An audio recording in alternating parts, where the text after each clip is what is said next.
Καλημέρα, good afternoon. Welcome to our ACG Alumni webinars. After a short break over the summer months, we are very happy to be back. Under these unprecedented conditions, we are committed to bringing together our global alumni community, peers, parents, and students to discuss current topics with our alumni industry experts. My name is Maria Laina, and I am Executive Director of Advancement and Alumni Relations at the American College of Greece. We will continue to deliver our alumni webinars on a monthly basis and not on a weekly basis as we used to do during the lockdown. And we will be exploring themes such as digital and communications, personal growth, career, business, and society. We hope that these sessions will provide inspiration, information, food for thought, and networking opportunities in these social distancing times. Our today's presenter is Dimitris Floros. Dimitris is a DIRI and INSEAD alumnus with an international perspective and experience. Dimitris is currently the Global Head of Leisure Travel for Qatar Airways.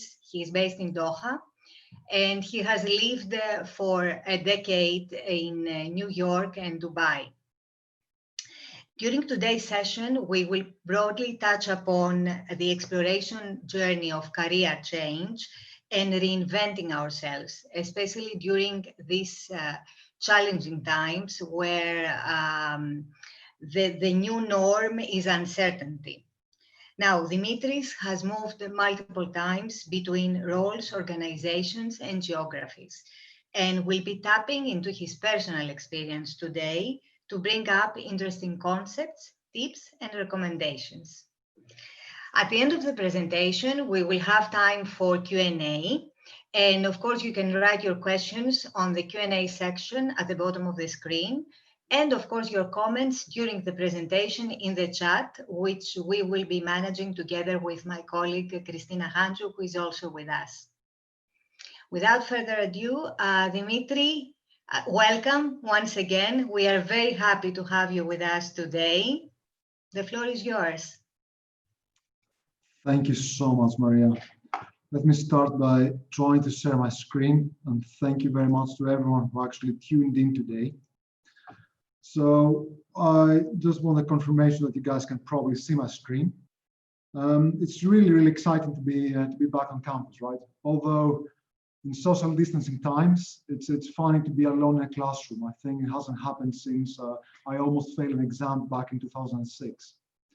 So firstly, allow me to extend a very warm thank you to you, Maria, to Christina, and everybody else from the Alumni Advancement Office for inviting me and for supporting me throughout this process. It's really difficult to even organize these guys in times of COVID. Technical problems are not the only ones. Well, they say that the worst slot for any presentation is the one that separates the audience from their lunch, which happens oftentimes in conferences. I'm standing between you and the weekend, so I don't think it can get much worse than that. So I really think, I really hope I'll make it as interesting for you, as today I want to spend some time to jointly think about how the current situation changes our career plans and what we can do about it. I mean, if you really think about it, any kind of environmental shock can trigger thoughts about what we do in life, where we're going, and how we go about it. I think COVID, the whole pandemic, has accelerated that. It wouldn't be fair if in the beginning of this short webinar, we didn't acknowledge the fact that some of you guys might be out there sick, might maybe have lost somebody, and maybe they're severely affected by this pandemic, the extent of losing their jobs. While some of us are really in survival mode, right? So for those that are, this webinar is not a nice to have, but is a kind of a must-have thing. I really hope you'll get something out of it. But really our thoughts are with you out there, and I think for anything we can do, either personally or as a whole office, please reach out. Without further ado, I think let's move on and try to do something that will break the ice. Let me introduce myself in a kind of a format of photos, right? So I'll talk about my career first, and so you can understand where I'm coming from and what brings me today to back to the campus. So I was born and raised here in Athens, actually in Argiro, probably less than 7 to 10 minutes away from the campus. And I was supposed to be an engineer by education and by profession. And this is what brings me probably to the first huge change in my life, where I realized I don't want to be an engineer, and I want to be a marketeer. So I came to the college, I came to DRI, and I did a second bachelor, and I studied marketing. I think the college has been really, really pivotal and super important to me, changing my whole direction in life. And I will forever thank it for that, although I've paid my full fees. So it's kind of funny to say that. Then I moved into the fascinating world of advertising and marketing communication for a number of years, working here in Europe and with some of the leading customers and some really interesting projects. Then I moved on and I went to New York and I did consulting in New York. Kind of a fast-paced environment, really interesting, and a huge school for anybody who has actually got the opportunity to work or live there. What probably brought me to Dubai was my digital marketing expertise. So I had another change in my life. I went from New York to a much warmer climate, and I moved to Dubai, and I worked for a large airline called Emirates, both in e-commerce capacity and in the whole commercial organization, corporate sales. Then at some point, I decided I want to further accelerate my career, and I was looking at tools and programs. So I went to INSEAD and I did my Executive MBA with a French school called INSEAD. As they always say, any opportunity like that will bring, you go for an executive education, you start retooling yourself, will bring further change. So I changed jobs at the same time, and I moved to a technology company called Travelport. Well, I worked for Travelport for a number of years. Now I find myself having another change in life. So I'm moving to Doha. I'm taking on a new role with Qatar Airways. I will be leading their leisure commercial organization. And it's actually, today it's day 11 at the office for me. So I'm pretty new in this job. Outside of the office hours, I am married to Argiro, she's a dentist. We already have one baby, her name is Zoe. And within probably 6 to 24 hours, we're going to have another one. So I'm in a very unique position today. I'm in two minds. One mind is with my wife and the family. We're expecting another baby. And the other one is here trying to run this webinar. So try to make it easy for me, ask questions, show some encouragement and support. I will really appreciate it. Now, outside of work, I do a lot of sports. I like cycling. I like running. If you see me running outside of this room, that means that I'm having a baby. So excuse me, somebody else will take over this presentation. And recently I took over triathlon.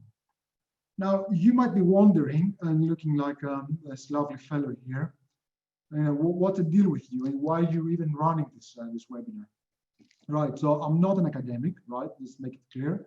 I'm not a coach, so I don't have any custom framework for you. I don't have any fancy ideas, and I will not reach out to you to work with you as my clients.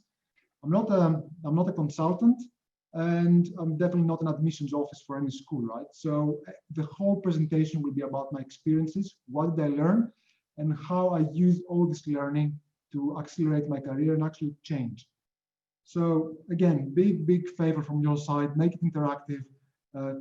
Throw some questions in the chat, put some thumbs up wherever you feel, and try to make this experiential for the others. If you agree with something, please let me know. If you have another experience that you would like to share, put it there in the chat. If you have some useful links, some tools that you guys are using, put it out there, and the rest of the participants will benefit from that.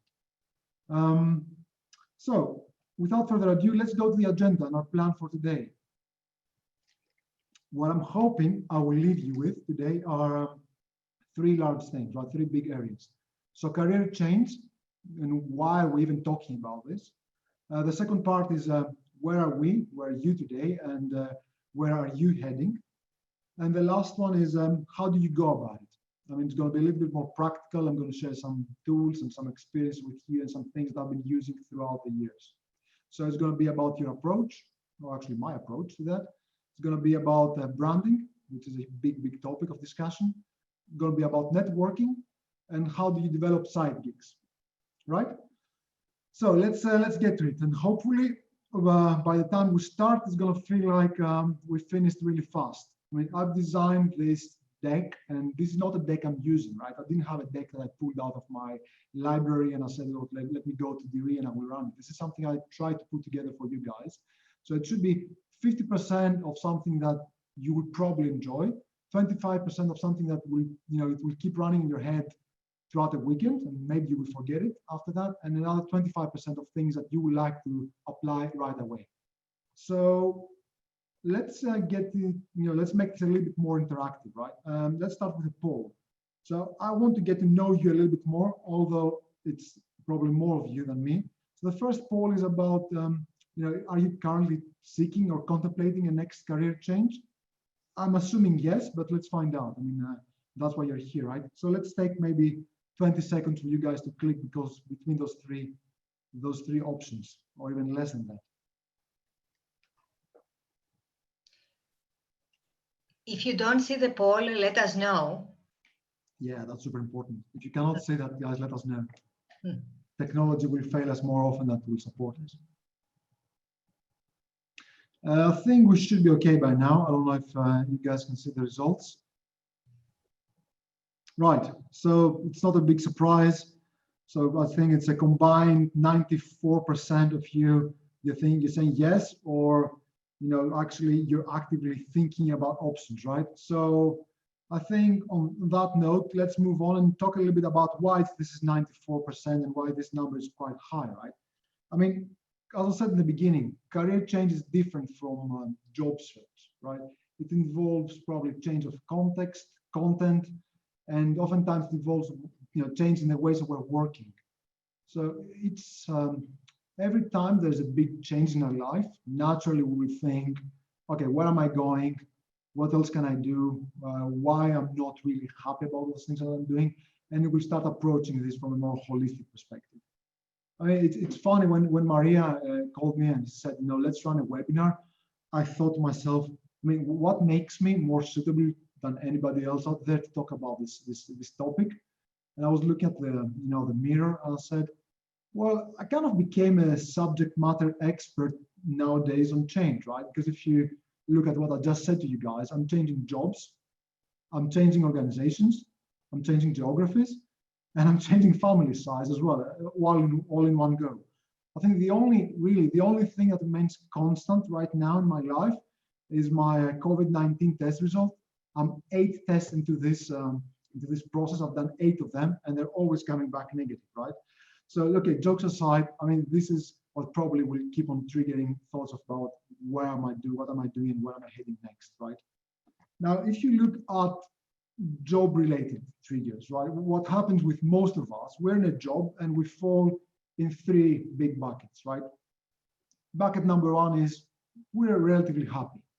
So, it's a good job, we're happy, but we want something better, we want something bigger, we want to progress and advance faster. Now, the second bucket is the ones that are not really happy, right? So that we wake up every day, they say, well, this is not for me, I want something different, I really deserve better, and I need to change. And the last bucket is the one I talked about at the beginning, right? Out of work. This is probably something that is not going to be as relevant today, because if you're out of work, the urgency is much, much higher and you need to apply different tools. So, I mean, probably Maria maybe you will design a whole different webinar for that.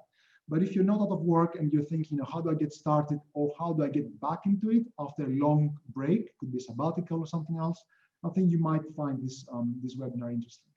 Now, no matter which bucket you belong into, you will probably feel a little bit like that. It's overwhelming, right? It's overwhelming, and regardless of your work and personal status, you will probably share the same characteristics, which is stress, right? And you might naturally wonder as well. I mean, my grandfather didn't feel like that. I'm pretty sure. I mean, my grandfather only had 1 job and he retired as such. My father had 2 jobs in his life. So what's wrong with us? Is it like something that is wrong with the Greeks or within certain communities? And the answer is no, right? I think the secret here, or the answer, it's within certain tectonic changes that are happening throughout. So we have been working in the context of 4 big trends that are affecting our career change. right? One of them is technology. The other one is social expectations, work changes, and longevity. Right? I mean, if you think about it, we obviously live longer, right? So we have more time to transition in different careers. There's a fantastic book called Homo Deus by Harari, who's talking about this, and probably more changes that will happen in the future because of that. Change in the way we work. I mean, people change jobs more often, and they often hold jobs, for a short period of time before they move to the next one. Technological change. Look at this, what we're doing now. I mean, we are working remotely, so we can actually choose more. And the last one is changing the social expectations. People want to find meaning in their work. I mean, there's so many social factors that are contributing to that. More work-life balance and having greater impact. So I suppose those changes are common to everyone. In certain countries, they're a little bit more prominent, in others, a little bit less. But if I can take one thing for you, it's fine, right? Just say to yourself, it's fine, breathe, and let's move on. The funny thing is that you and we, we're all in this transition together, right? The characteristic of this transition, or any career transition, is that it takes longer than you guys or I was expecting to take, and it's always messier than what we have designed. I mean, we're always thinking of short linear processes, and it's extremely chaotic. It increases the stress, and we find ourselves thinking, okay, what am I doing? Why am I doing this myself? And we not only that, but now we have COVID, right? What we talked about at the beginning, it accelerates the urgency, it slows down the options, and basically puts us in narrower boxes. And we're thinking, okay, the pandemic is here. I really feel this urgency to change, but should I do this? What's the right way to go about it? There's so much uncertainty. Now, there must be a few positive effects to COVID and working from home. So that brings me to the second poll we have designed. And I'd like to ask you, if there are any, in which ways has the pandemic influenced your career plans? And you can click in more than one option. And let's take another maybe 20 seconds here for this one.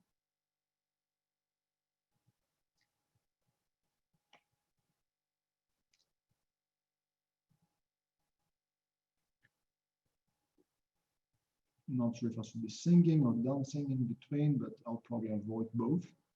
I'm pretty terrible. We should be fine. I'm not sure if Christina, you can see participation levels. Right, so number one, top choice, 52%. I had more time to think and reflect, naturally. Thing number two is it increased the urgency, right? So potentially people out of job or with jobs at risk. I mean, I'm one of those people that I find myself in an industry that is 90% down versus last year, right? So it definitely has, I can totally relate to that. Next one is I had more time to educate myself and learn new skills. Some people say it had no effect at all. And then last, it had more time to connect with people. Brilliant. So you will see throughout this probably that, again, you're not alone. There are other people like you out there. So one way or the other, I think we're in the same boat, although a little bit different. Now, the question is, how do we reduce the risk associated with this change? How do we make it less stressful, and how do we go about it? And my answer to anything and everything about related to stress and risk, and basically anything related to that, is prepare. I mean, you've probably seen that I like running. Going from zero to a marathon with less chances of quitting or injuring yourself or whatever it might happen, which is wrong. It just takes a lot of preparation. It takes 5 runs a week, structured running plan for everybody, strength training and whatnot, right? So I kind of approach everything in life with a similar mindset, and I have this is the approach that works for me. But in all reality, my solution and my approach doesn't fit everyone, right? So I've been talking to people that have done career change in different ways, and I tell them that I have a very structured approach, or I think I'm a little bit more structured, what I call the German way. And they say to me, well, you know what, it's really too much of a boxed approach. It doesn't really work for me, right? And they prefer what I call the experiment and learn. You just take random cues and random triggers in your life, and you try new things, right? So it's kind of this pineapple wearing the glasses, where I'm a little bit more the structured person with a pen and a pencil and whatever it is in a notebook, running around and taking notes. So plan and implement. So what I'll be talking about today is more of a plan and implement. But if you have any creative ideas about how we can go about it in a more unstructured and creative way, please feel free to drop them in the chat box. I'll look at them later when I get a chance to read it and engage with you guys. Right, so let's do a little bit of a progress update. We have checked out the first section, so you're probably one step closer to the weekend. And we're moving to what I call a bit more tricky and really uncomfortable discussion of where are we today and where are we going. And the way we're going to approach this is, again, not a consulting way with frameworks and whatnot. It's going to be completely experiential. So I'm going to tell you what I've done in the past and what has really worked for me. So, probably in any career change or basically any change in your life, you feel a little bit like this person, like you're trying to understand who are you and where you're heading, and you're top of the mountain and everything and anything is possible. So, expect that probably 80% of your total time to transition will be spent on this step, on this phase. You're really understanding yourself, what motivates you, what drives you, and what really excites you, and what are the potential paths and plans that you can draw to move forward. Now, to answer the first question, which is more related to self-awareness and where are we today, I think it's, I like this picture. It's like, somebody sitting on the beach, or what looks to be like a beach and it looks like it's meditating. It's about figuring out who are you and where you're standing today. And in a kind of a consulting way or a business school way, I kind of break it down with, 4 quadrants here. And I will say there are the expensive ways and the less expensive ways, and there are the time-consuming ways and the less time-consuming ways, right? So no surprise, on the upper right part, you have the business schools, right? You can go back to school. You can go back and have an executive education or any kind of, senior management education, or, kind of a master's plan where it will cost you a lot of money and it will take more time, right? And those are just examples of schools that I do not particularly endorse, but I'm excited to be linked with. And this takes time, right? The other way, which is expensive, probably not as expensive as going to a business school, but will take significantly less time, is to work with a professional coach. And I've seen some great webinars from the college, and you can go out there and you will find amazing coaches. There's a big trend nowadays, right? Life coaching or career coaching, or people who combine both things. And those are qualified people. They have gone through hours of certification and they have their own frameworks. And what they really suggest, it probably works, but they're not cheap, right?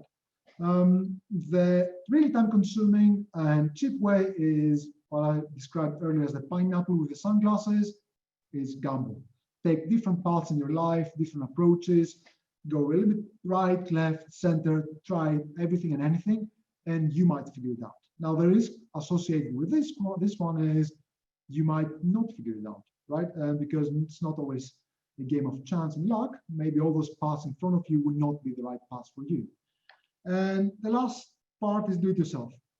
Ask around, survey, take frameworks, take advice, participate in webinars like this one, and you will probably figure it out yourself. It's kind of the IKEA way, right? So we'll be talking about this one today. And we will be covering the following areas. One is, how do you uncover your uniqueness, your strengths, and your points of differentiation? You will probably say you know everything because you've written them on your resume, but really have you? And are you really true to yourselves? Discover what truly guides you and what are the true forces behind your career transition. Documenting, as writing down your values. And number 4 will be what I call exploring your X factor. Nothing to do with the reality show. It's basically what we're talking about, the ultimate skills. So one way of uncovering your uniqueness, your strengths, is survey, go around. So basically find more about yourself by asking people around you. So take a dozen people, take 15 of your closest contacts, but not all from within the same group, and ask them, give me 3 words, and 3 words only, to describe me. and take a piece of paper and start writing down. Now, be really open-minded. You might not like what you hear, and you might completely disagree with what you hear. But if you get the same feedback, from more than 2 or 3 or 4 people, it probably has some legs, right? There must be some kind of a truth there.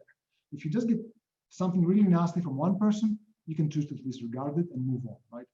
And write them down. This is super important. Write them down and just make sure you document it. Now, the other way that I've tried in the past, and I have to be, really open. I haven't done it for a number of years. It was very uncomfortable. Is to do what they call a focus group. I mean, marketeers love focus groups because it gives you really a lot of insights. But a focus group about yourself, it makes me be a little bit like this guy and really wondering what and why would I do this. This idea, I think, has been really elaborated by Dory Clark. She's written 2 amazing books about reinventing yourself and the entrepreneurial self, which is more focused on how do you start your own business and what do you do. Who has this fantastic idea who says, take a professional moderator, somebody who can really run a focus group, be present there, invite friends, buy them cookies and coffee, and just shut up and listen. Shut up and listen what they will say, because you are going to go beyond the strengths, right? What are your limitations? What are your blockers? How do you interact with people? And you will learn a lot about you. So, I mean, if you choose this path, I think it's more effective for me, but it's really uncomfortable. So any of those 2, it will work, and you will have probably a piece of paper in front of you which says, what am I good at? Now, the next part is, how do you uncover the driving forces for your career transition? And 9 out of 10 people will tell me, I really want a better job, or I really want more money, which they will cover 90% of the things that they will mention. But there's more to that. If you want to find a little bit more about this, Rami Balut, and I have his website down there. He has created some really nice frameworks and some kind of exercises to guide your thinking. And he provides things such as, are you driven by financial rewards? Are you driven by social status, corporate status, work-life balance, purpose? Do you want to change geographies? Do you want to get out of Greece? Do you want to get out of the US? Whatever that is, right? And he has a whole list of things that you can choose from. And then he's actually going to force you to choose only 3, because this is the important thing. You need to choose something, and it needs to be beyond money and just a better job title. Now, the next step is what really took me probably longer to identify, which was, how do you basically document your core values? And I really always thought I knew them until I found myself sitting in front of a partner in an large executive search firm. And he didn't ask me about my strengths. He didn't ask me about any of that really cliche and standard questions. And he asked me about my core values and really tell him, how do I live my life based on those? And I realized I do this, but I really don't have structure in my thinking of how do I live my life, and how everything I do basically adds up to that. So what I'm just showing you guys here, those are my values, right? So my top objective is to have a happy and fulfilled life, right? And then it goes down to development and growth, family, mentorship, accomplishment, loyalty. You can read them yourselves. Now, if you have done similar exercises, or if you're a coach yourself, anybody can claim and say, well, no, those are not values. Dimitris, you shouldn't be doing this. Those are just semantics, guys. Don't get stuck on words. Just do this exercise. And what I really suggest is at the end, and I've done it when I went to business school, and it took me, I think, 5 hours of selecting between things and writing things on Post-it notes. And there's so many tools out there. I took a photo, and I have this photo saved as a favorite on my phone. And I think I refer to this every other week. I go and I try to look at my life and say, how is this decision building up to what I say to my life is really important, right? And here are a few sources. You can find them on Google. You can just go and find different exercises you can do this. Now, you have those things. If you know what are your strengths, if you know why you want to change your career, and you know what you stand for in life, the next thing is you need to understand if you're really true to yourself. So take your driving forces, put an importance, put a weight there, and ask yourself, am I aligned to my values? That's going to be a yes or no exercise, right? So just to give you an example, for somebody with my values, right, where family is really important, and my wife wants to be close to Europe, If I said, well, what's driving what's driving force for my career change is a sense of purpose, which is high. I need to change geographies, again, really high, and I need to have work-life balance because I want to be with my wife and my kids. And then I had a selection of jobs which included consulting in China. I would probably say I'm not really true to myself. So just be mindful of those paths that you're putting in front of you, because maybe they're not really aligned with your values or your career path. So then you will find yourself having a conflict, and you will find yourself really stressing and saying, okay, why I cannot do what I want to do? Because you're just actually not really true to yourself. So those would be my few advice on how to explore yourself. But the most important thing about this discussion here is I really encourage you to go and find your ultimate skill, right? So discover your, what we call X factor. What do I mean by that? This is not something that you're just better at, right? It should be unique to yourself, kind of unique-ish. You should be really, really better than everybody else, or most people out there, but to the extent that you're great at it. And it doesn't have to be a functional skill, right? So it's not going to be marketing or accounting. I mean, they say that there are probably 9,000 or 10,000 skills out there in the world, and we're born with maybe 700, and we end up using 10% of that. So what I'm really asking you to do is, you need out of this exercise to identify 3 to 7. What are you really, really great at? And when they forced me to do this exercise, I was a little bit like that. I was like, why do I need to do this? And I really wouldn't get it because I was forced to document them. And then I walked into a classroom at France, at the campus of INSEAD, and I met this guy, and you can tell by the photo, Daniel Porot. He's quite experienced, and he has a few years more work experience than me. And he's been interviewing senior executives for numbers of years, asking the same question. He's asking them to actually, choose and say, if you had to choose just one, which one would be the top factor to determine career fit, right? And I'm going to ask you the same question. So here's another poll, and I think it's going to be one of the last polls for this webinar. We're going to ask you guys, if you had to choose just one, which one would you choose? So anything between putting your skills to good use, the task and the missions, the manager or the boss, the working conditions, the quality of life, etc., etc. Which one would you choose? And let's take another maybe 10, 12 seconds to do this one. This may need a little bit more time because it's quite challenging. It is. Well, I mean, I got it probably wrong. There's no right and wrong, but based on his findings, I got it wrong, Maria, the first time I did it. But let's see what we're going to come up with. Yes.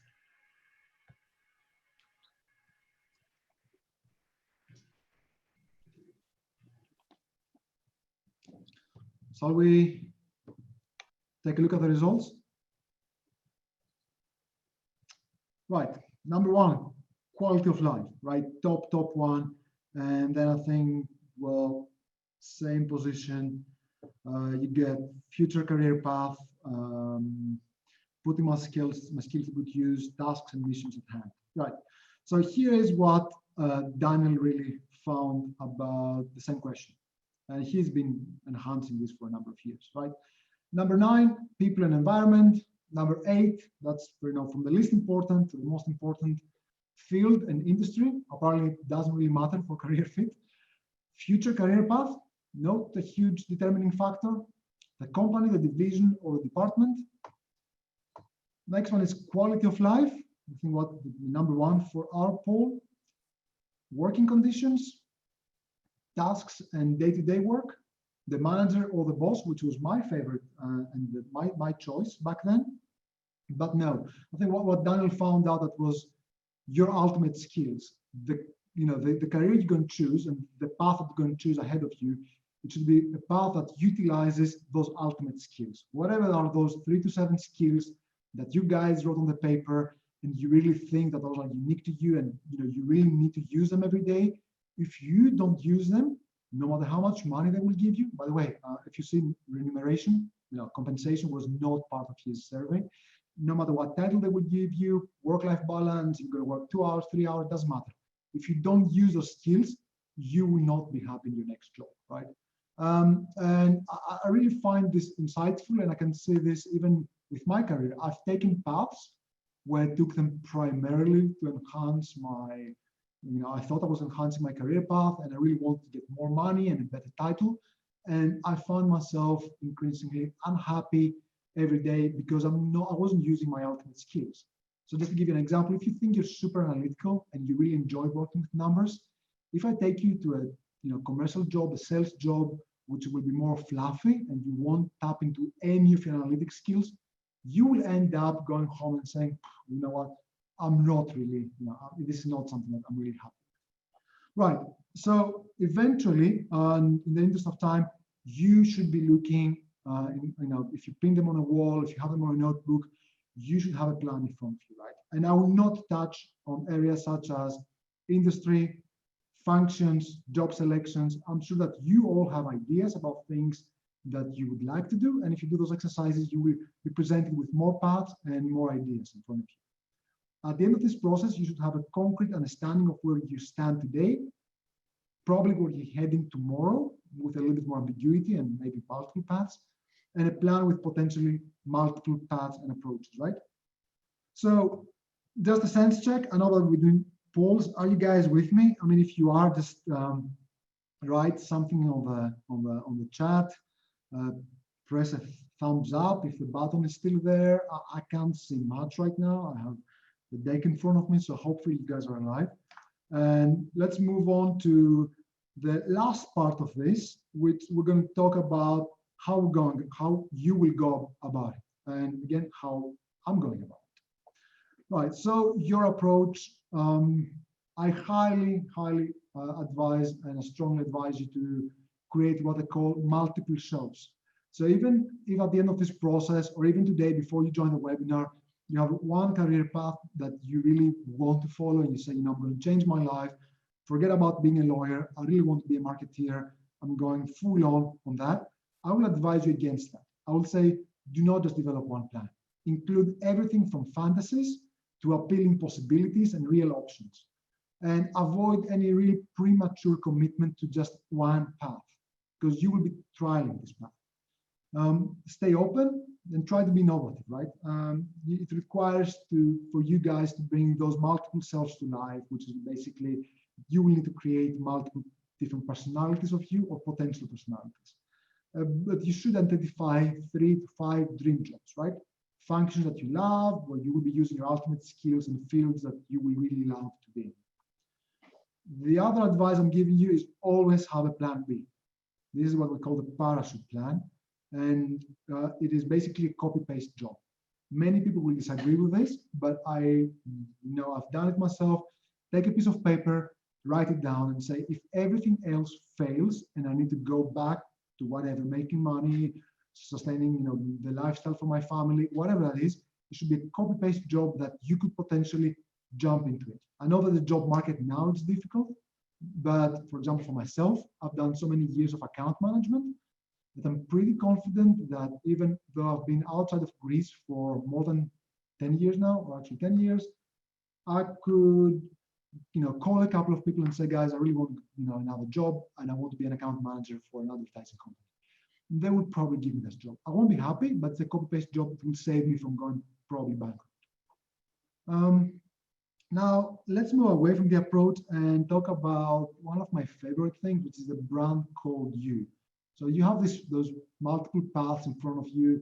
How do you create a story? And Maria, you probably run webinars on branding and branding yourself and bringing fantastic experts from the industry about how do you create this persona and how do you live it. I'm just going to give you some very practical advice. I'll start with a common problem that I'm hearing from people even within my team. So when I'm working with friends that say, I really want to change my career, and when I'm going on LinkedIn, I cannot really post anything, I cannot talk about anything else because I have always been an accountant, a marketeer, a lawyer, whatever that is. The thinking, it's really limiting. The saying, I've always been this one thing in my life, how can I even possibly talk about something? I will flip it completely. I would say you're asking the wrong question, right? You all have amazing skills and strengths, and you should be focusing on what is really unique and what is powerful and impactful about you. Find opportunities to speak about those things in a broader context. So if you're a great lawyer, that probably says you're a great communicator. You're great at presenting.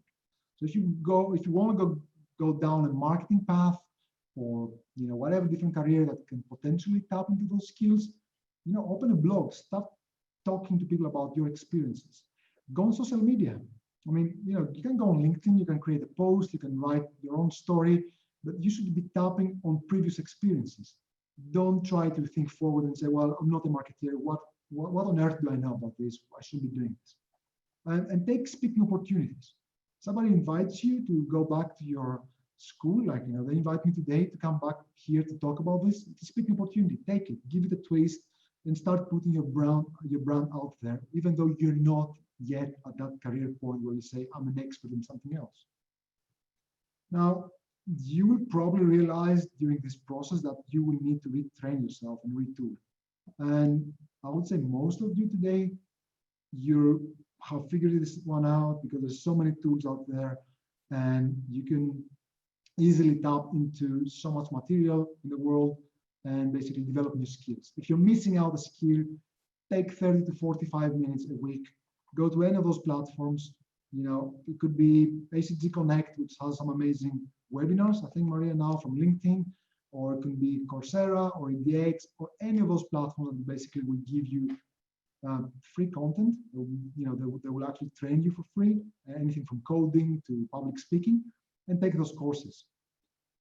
Once you start transitioning to this new job, I would say the next advice is cut the bullshit, and probably can put a beep on this one later, but really don't act like you know something if you haven't really mastered this. We live in a world where we see from politicians, global leaders, to our everyday friends, to becoming those 5-minute experts where they believe that because they read something, they're an expert on pandemic, social media marketing, operations management, and supply chain, all in one, just because they read something. I mean, don't be that person. Don't go out there on LinkedIn and act like that. Don't go out to your friends.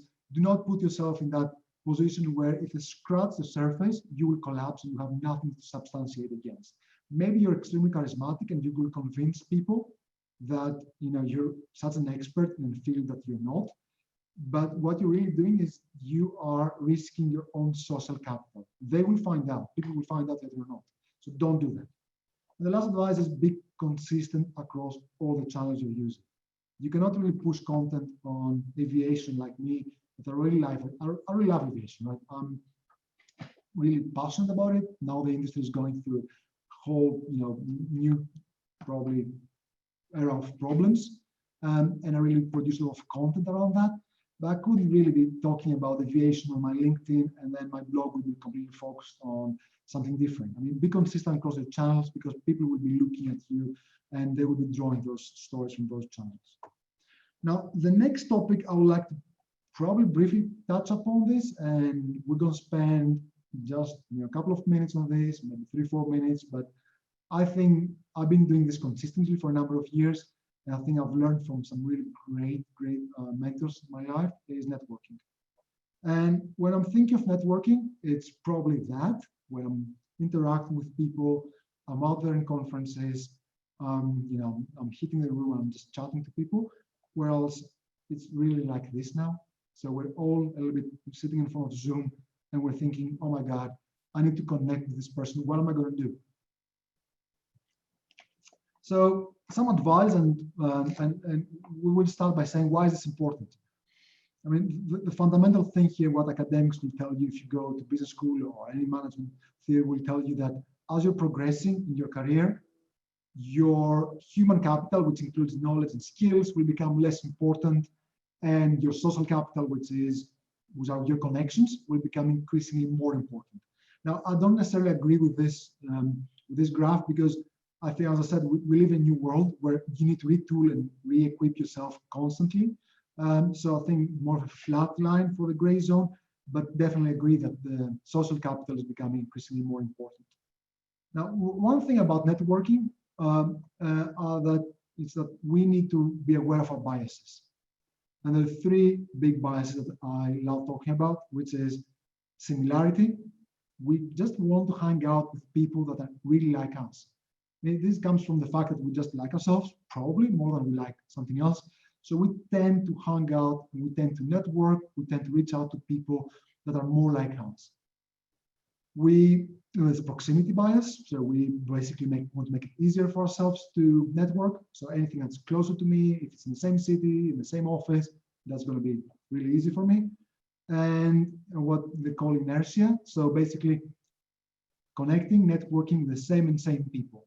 And I am guilty of that. I mean, when I was with Emirates, I've been having lunch every day for the past 4 years, probably, with the same 2 or 3 people, because those were my friends and I really loved it.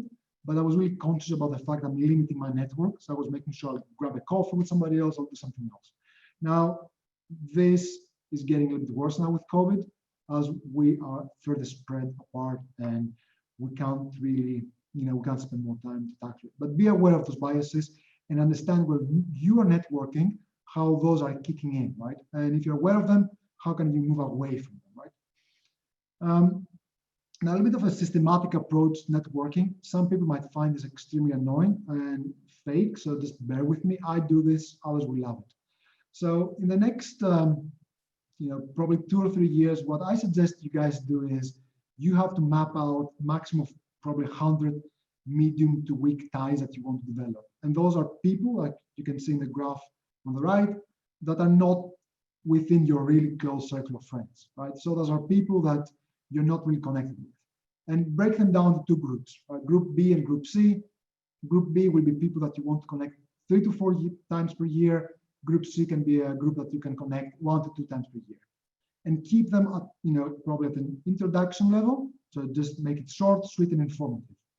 Do a lot of research about them before you reach out. Read their interviews, read their LinkedIn feed, read their Twitter, and make sure you understand if you want to connect with this CEO, if you want to connect with this headhunter, or if you want to connect with somebody in a different industry to collect information, just spend some time to understand what really drives them. Who are they? What are they doing? And I'm talking only about publicly available sources. Don't be creepy. So I think it's really important to start doing this today if you can start, and do 2 to 3 per week. Reach out to people on LinkedIn, on email, over the phone, whatever is easier for you. Now, during COVID, I took this idea from academics, and you might see a lot of people who are doing this on LinkedIn, and I personally like it. Do what they call virtual open door policy. I mean, academics love this one. We have open door, you can come and see me whenever you want. You might think, okay, what is really unique about me? You can share your expertise. If you're an accountant, or if you're a marketeer, if you are an engineer, share your expertise and announce it. You can say, well, guys, I'm going to be available this time to this time. Whoever wants to reach out, I can have a Zoom call with you. You might wonder, what is it in for me? Well, you will expand your network. Somebody will reach out to you and say, you're an accountant, I really need advice, or you're an expert on setting up businesses in a different country. I need your advice on that. And then you will create a connection. You will get access to their network. Next time, because they want to give back, or probably, they will be more open to introducing you to somebody else. The other idea, which is a little bit wild, I do this and I keep it throughout my life and doesn't have to do with networking only, is create your own advisory board. It sounds very corporate and kind of pretentious, but this is what I recommend you do. You just create a group of people. They don't need to know that they are in your advisory board. There's a group of people that you will keep in touch regularly, informal. Don't call them and say, well, now you're coming to my advisory board, here are the notes. Just grab a coffee. It won't look as happy as those 2 people from the image bank. It will be probably a bit more stressful and feedback oriented. And ask them for advice, ask them for access to people and guidance. Where can you find them? Just look at your friends, your ex-boss, your colleagues, your classmates, your professors. Look at people around you. I mean, I moved to a new job and I'm activating my advisory board now every week to understand more about how I'm transitioning into this new job, but also to help me get introductions in different parts of the world because I'm moving to a new city. So every Sunday, for example, after hours, I have a call with 2 people, and they give me a lot of feedback, and they make sure that I'm true to myself. And I'm asking them for favors, small favors. Okay, can I get introduction to this person that you know in Doha, because I need to understand something. So highly recommend it. It's a good idea. Why would they do it? Why would they help you? Just be smart. Take people that they really want to give back, right? It could be more senior to you, it could be more senior in years, people that really appreciate helping, and they want to tap into mentorship. One idea is to look for coaches out there, by the way. Look for people that are going through coaching certification, and reach out and raise your hand and say, I want you to be in contact with me to help me build my, my network, or help me with my career. And those people will need to put hours of coaching before they reach a certification, benchmark or whatever that is. They will do this for you for free, and they will be really happy. People might say, well, I can't, I'm really an introvert. I don't want to do this. I'm stressed out. I will probably say there's already excuses. I like what this person says, Noah asking. He says that networking is 1% inspiration and 99% hard work. So it's about developing new habits and being aware of this. Define the goals, define who do you want to connect with, keep track, and keep repeating. 4 pieces of advice here is that 80% of your contacts and your efforts will go to the trash bin. It will be completely useless. They will not reply to you. They will not care about you. But 20% of the people that actually will engage, they will be really helpful, and they will give you access to what you want. As I said, do your homework. I don't need to repeat more. People that just are reaching out to others and say, can I get an introduction, or can I speak to you? The natural response to this is about what? What do you want? So make it relevant to them. I like this one. It's from Amy Cuddy. Fake it until you make it. If you really feel you're out of your comfort zone, try to pretend a little bit more open to this, and you have those ideas. Eventually, it will feel more natural, and be reciprocal. Do the same for others. Right. So I think I have a little bit more time. Without further ado, I will move on to the last part. And I think, Maria, we don't have more time for Q&A, so I would probably rush this one. And whoever wants to stick around for the next 4 or 5 minutes, I think we started a bit late. Yes, I'm going to do that. I'm sorry, we already have 2 questions on the Q&A. So yes, it would be good to answer these questions. Okay. And of course, we can always follow up after the presentation if there is no time to cover everything. Happy to do that. So do you want to ask the questions now, or do you want me to wait for the end? I think, as we said at the beginning, go ahead, and then we can answer the questions. So moving on, guys, to this last part, probably, which is about finding your side gigs and identifying those career paths and actually start testing them. What we call by side gig is basically things that you can do on the side outside of your normal job to test those career paths and see if there's there are any legs, or if there's any serious reason why you should explore it more. One piece of advice: don't be shy. Try different things there, and try to overcome what they say is the curse of knowledge. If you want to develop a side gig, everyone will say, well, why would anyone choose me to be part of a startup or part of their advisory board? You're missing out a very, very important thing. What you do really well in everyday work, in everyday job, in everyday life, you are taking this for granted. But the fact that you're really good, somebody else looks at you and says, wow, we could really use his or her skills in our company, in our startup, in our university. So quickly, where can you look at? Startups, they're really eager for people, free people as well. So reach out to them directly, find something interesting and say, hey, do you need help? I'm really good at this, this, and that. Can I help you out? Accelerators, which are basically working with multiple startups, they're always looking for mentors. Go to a startup weekend, go to a startup coffee, whatever they call them here in Greece, and raise your hand and say, I would help. And go to university programs where they might have a startup weekend or an accelerator program or any kind of program to support new ideas. Here are a few of them, and I'm sure that you guys can find way more if you Google them. Reach out to friends and family that have started a business that you find interesting and you might be interested to explore this professionally, and offer to help them from your expert point of view, right? So if you're a marketeer, say, do you want help with your website or with your social media, etc., etc. Friend and family only. Go to your university and do the same. They will be really eager. if you want to open a branch, or sorry, an alumni chapter for them in a different city and different country, etc. Huge part, and Maria, I know that you really love this one, so we don't have that much time to talk about this, is the gig economy. So go out there, find platforms like Upwork, like all those ones, and start testing those ideas at a freelance level.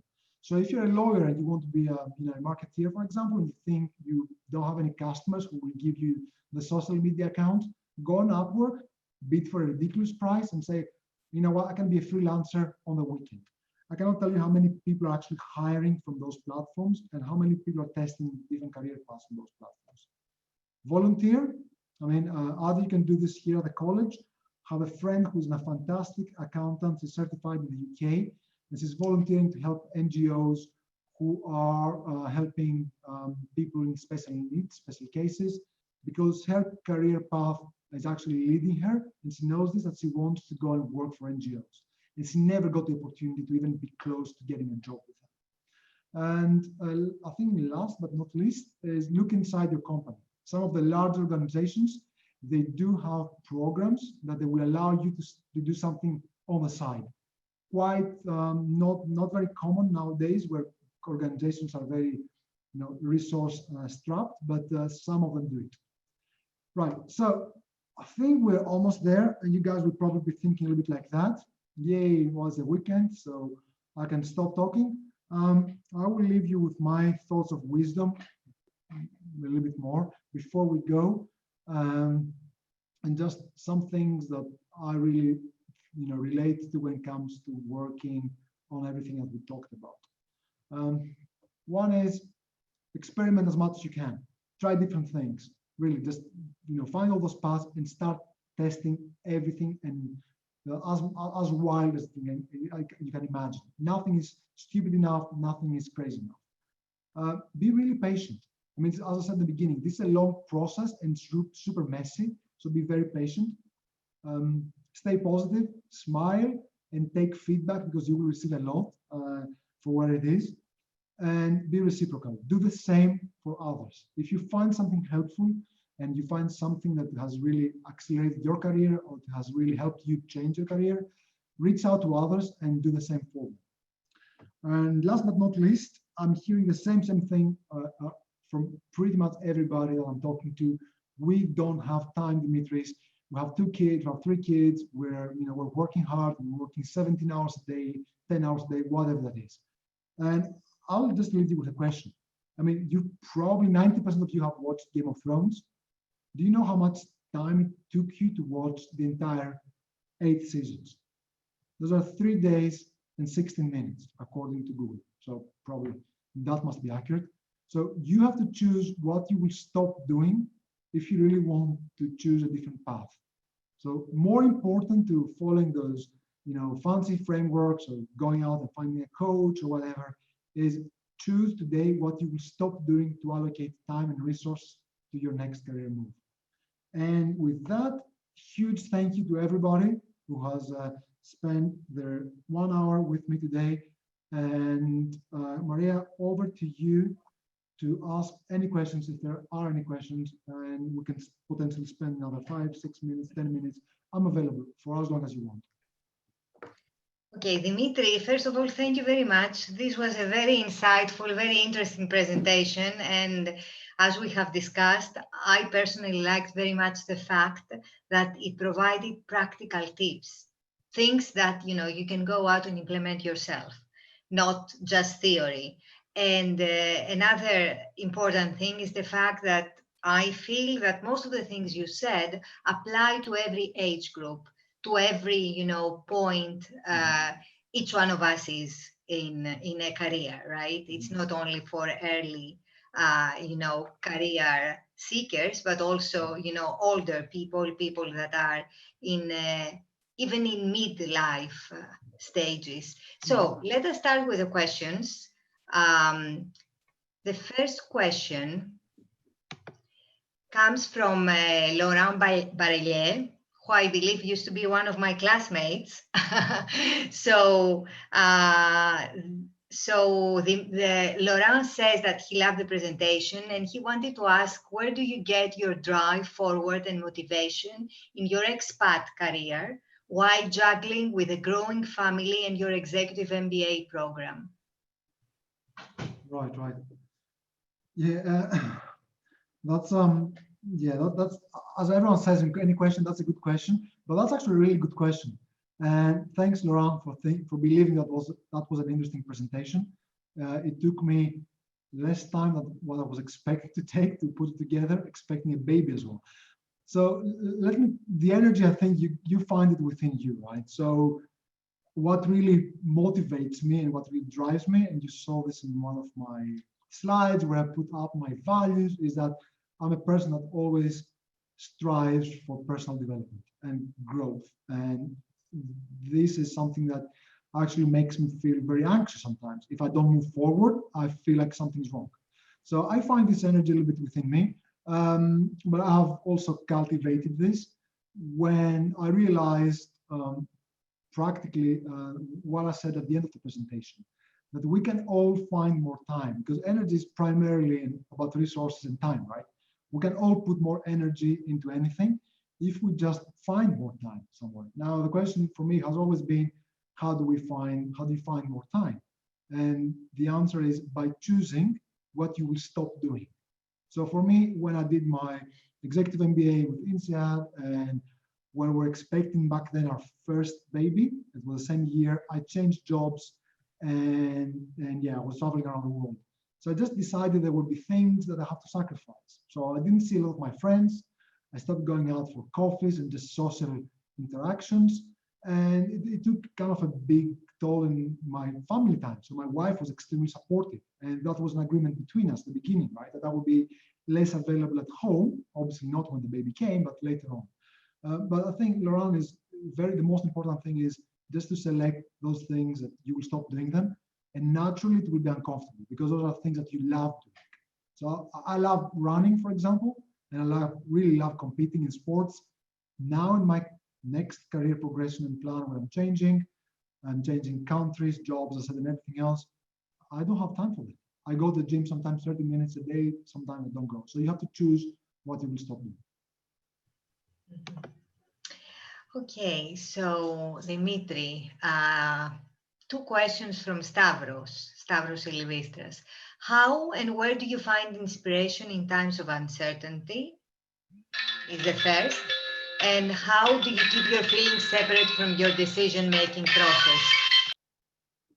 All right, so if I got the first one was, how do you find inspiration in times of uncertainty? And the second one, I think, Maria, you have muted yourself, which is very common in Zoom days. Yes. The second is, how do you keep your feelings separate from your decision-making process? Right. Okay. Wow. Okay, let me try to tackle them. Those are really tough ones. Now about inspiration. I take inspiration from the people around me. So I always look at, my mentors, I look at my wife, my friends, I look at my family, and I take inspiration from them, right? So I always say that whenever I have a difficult point in life, I say I have to select between this and that, and I really have 1,000 problems. I look around me, and I will definitely find somebody who has it a little bit worse. They're going through sickness. They're going through massive changes in their life, which might be, they have not volunteered to them, right? They were forced upon them. So I tend to look at them and say, well, this person can do this, and they're so much stronger than me. And I'm whining about, small things. So I try to get inspiration from those people around me. And it's not really easy, right? So sometimes you might find yourself in a comfort zone. What I do at that point is I go back to this advice that everyone gives you, when I tell you, you are the average of the 3 to 5 people that are closer to you. So if you don't find inspiration, if you feel a little bit stagnated, if you feel like you're not progressing fast enough, look around you. Don't blame them, because your best friend could be your best friend since high school, but try to expand. Try to find new people that will keep on, they will keep you going. They will give you new energy and ideas. So this is what I do. And how do I balance feelings? And I think if I can rephrase this, Stavros, is how do I balance feelings, what I want to do, and what really, my heart tells me with what my mind tells me. And this is really tough. I think for the ones that are still with us in this webinar, I recently had to take a decision like this about how I'm going to accelerate my career and how I'm going to move forward faster by having to choose to change geographies and change jobs, right? Because I was really comfortable in Dubai. I loved my job. My family was happy there. So rationally, for my heart, I should have stayed because that was a very comfortable, life and everybody was happy. But rationally, when I looked at the jobs that were in front of me and the career paths, I'll start thinking, okay, this is a career path that will really bring me to what I want to do faster. So I think I developed over the past few years kind of a thick skin, and I tend to take some rational decisions disregarding my feelings. But this is not, I'm not superhuman, right? So I'm not saying, oh, I'm doing this, you can do this as well, just by having thick skin. The way I'm going about this is I'm tapping into my advisory board, those friends that I told you about. I go to them and I'll say, I'm thinking of doing this because I believe that's going to help me progress in the right direction. And all of them, they will ask me the difficult questions. And eventually I will realize that to achieve what I want to achieve, I have to stop, listen to my heart, maybe for a few years, and listen to my mind. So it's not something I'm doing on my own. I always bring those people with me. And I can give you an example. Recently, I had this same thing where I said to them, I might be traveling a lot my next job. I have 2 kids. I love my family time. What am I going to do? And then we realized that I don't have to do this forever. I have to do this only for 2 to 3, 4 years, right? So I kind of rationalize this. I don't think I have a correct answer for you, Stavros. This is how I approach this. And I can tell you that sometimes it feels really bad. Like I wake up and I feel like, oh my God, I want to go and do what my heart really tells me to do. And it feels awful. But you have to keep on going, right? Maria, I think you're again on mute. Okay, good. No, I'm not. So one more question from Danai Roku. Shouldn't your core values change over time? You're not the same person at 25 and at 35. Yeah, 100%, and I spot on. When I did the exercise in 2011 about my core values, family was not there.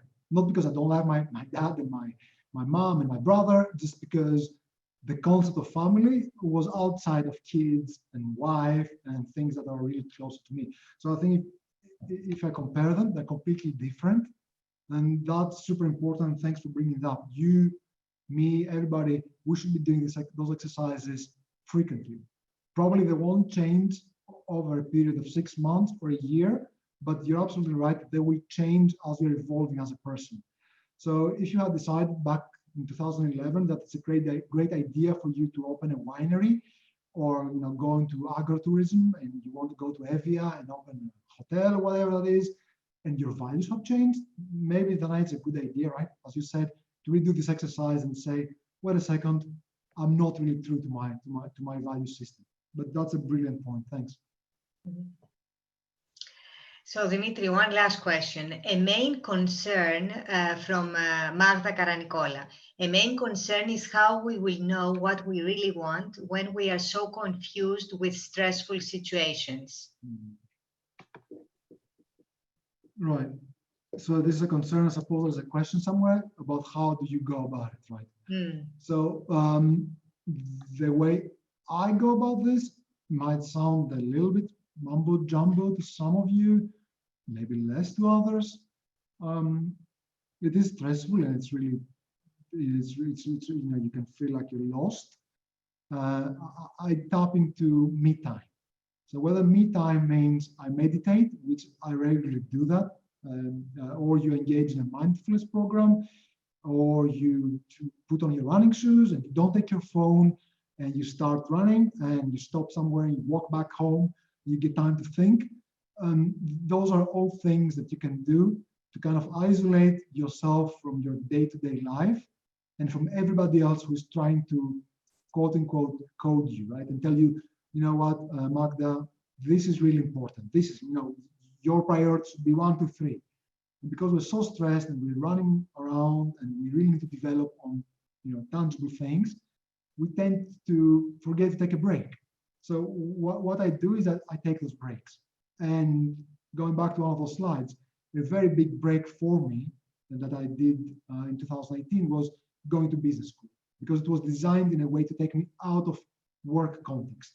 So I was leaving my work for a week, and I was going to a campus, and I would spend time away from my phone, away from my laptop, away from emails. And this is where you really realize, you say, wait a second, this is not my priority. This is my boss's priority, maybe my husband, my wife. This is not mine. What I really want to do is A, B, and C, but you need to take this break. Dimitri, you made an excellent bridge with our next webinar. I was planning to mention it at the end, but I'm going to mention it now because you mentioned mindfulness. So our next webinar topic is actually mindfulness from, a more, let's say, I would say a more scientific approach to mindfulness, right? And to meditation. It's very, very important to take time for ourselves. So I just want to mention that our next webinar is on November 13, and it's going to be presented by Dr. Fedra Logothetti, who is a DIRI and Peers alumna, and is a psychologist, a psychotherapist, and an accredited trainer on mindfulness. Brilliant. So we don't have any more questions from what I see. And I think we are between, the weekend and it's time for you as well to go home and to your wife and the new baby.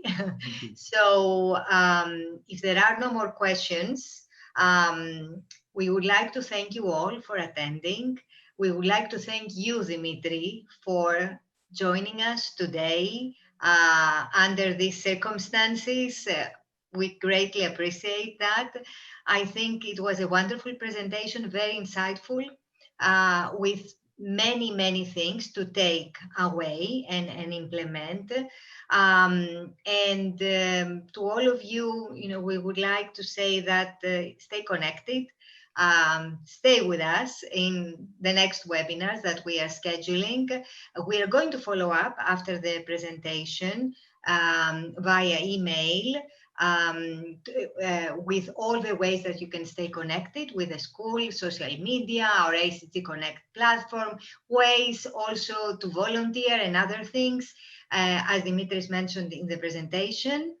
I mentioned the next webinar. You will also see all our contact details, especially the ones who haven't been connected, because I saw a lot of familiar names as well in the presentation, in the participants, sorry. So thank you very much once again, all, and I wish you all a great weekend.